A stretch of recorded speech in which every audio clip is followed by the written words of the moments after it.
રાજ્ય સરકાર દ્વારા તાજેતરમાં કરવેતરમાં આવેલી બદલીમાં ભાવનગર રેન્જના નવા આઈજી તરીકે રાજેન્દ્ર અંસારીની નિમણૂક કરવામાં આવી છે। ભાવનગર પહોંચતા આઈજી કચેરી ખાતે અધિકારીઓ અને સ્ટાફ દ્વારા તેમનું સ્વાગત કરવામાં આવ્યું હતું। રાજેન્દ્ર અંસારી અગાઉ ભાવનગર જિલ્લામાં પોલીસ વડા તરીકે ફરજ બજાવી ચૂક્યા હોવાથી શહેર અને જિલ્લામાં અસામાજિક તત્વોની પ્રવૃત્તિઓથી પરિચિત હોવાનું જણાવાયું છે।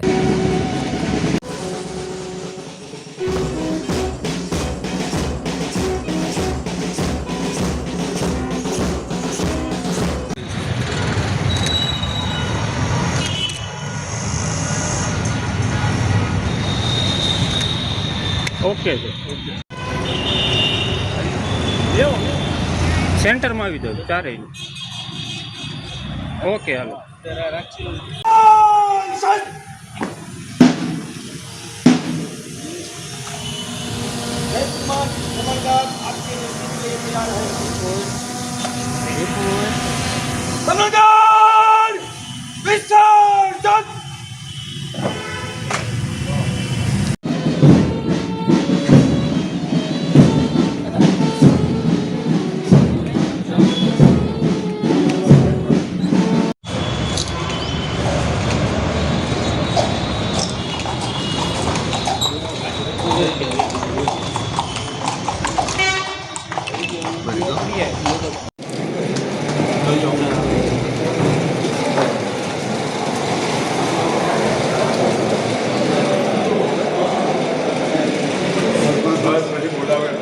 સંકળાયેલી છે એ વેલફેરની તમામ બાબતો ઉપર ધ્યાન આપવામાં આવશે। બાકી પોલીસ વિભાગની અંદર જે વહીવટી કામગીરી છે એમાં પેન્ડન્સીનું પ્રમાણ કેટલું છે એનું એનાલિસિસ કરી અને ખૂબ ઝડપથી એનો નિકાલ થાય અને કામગીરી એકદમ સરળ બને એ રીતે પ્રયાસ કરવામાં આવશે।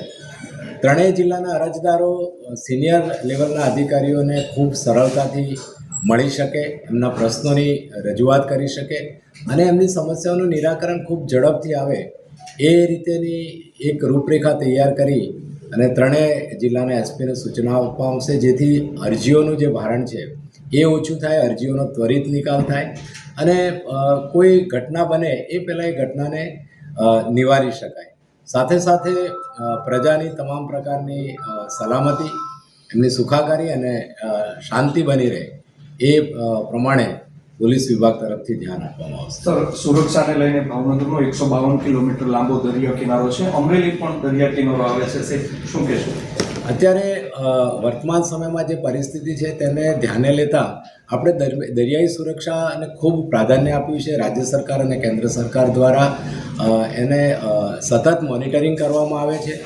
અહીંયા જે પ્રકારે વ્યવસ્થા છે બોટ પેટ્રોલિંગની તેમજ કોસ્ટગાર્ડ સાથે પણ સંકલન કરીને લોકલ જિલ્લા પોલીસ એમની સાથે કામ કરે છે। દરિયાઈ સુરક્ષાને પ્રાધાન્ય આપવામાં આવશે। જે માછીમારો દૂર દરિયામાં માછીમારી કરવા માટે જાય છે એ પોલીસ સાથે સતત સંપર્કમાં રહે, નાની મોટી કોઈ માહિતી હોય એ જાણકારી પોલીસને આપે।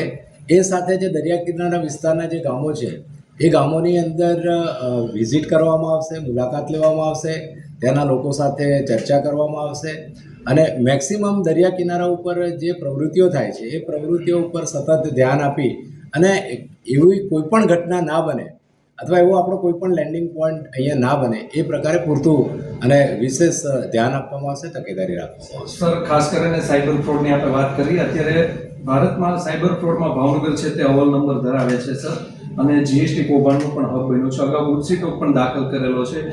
જે આવા ગુના સાથે સંકળાયેલા લોકોને શું સંદેશો આપશો રેન્જ આઈજી તરીકે?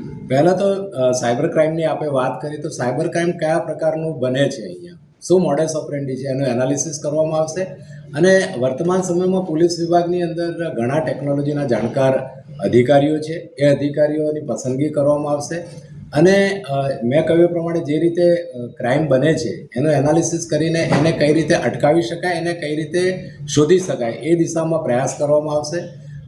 બાકી જે ભૂતકાળની અંદર જે ગુનાઓ દાખલ થયેલા છે, જીએસટીની આપણે વાત કરી, ભૂમાફિયાઓની વાત કરી, એવા અસામાજિક તત્વો વિરુદ્ધમાં બહુ જ કડકાઈથી કામ લેવામાં આવશે। ગુજસી ટોકનો મેક્સિમમ અમે અમારી પાસે પૂરતા એવિડન્સ હશે તો એનો ઉપયોગ કરીશું અને આ પ્રકારની પ્રવૃત્તિ કે આ પ્રકારની કોઈપણ પ્રકારની સામાન્ય જનતાને રંજાડે એવી પ્રવૃત્તિઓને ચલાવી લેવામાં નહીં આવે. Okay, thank you.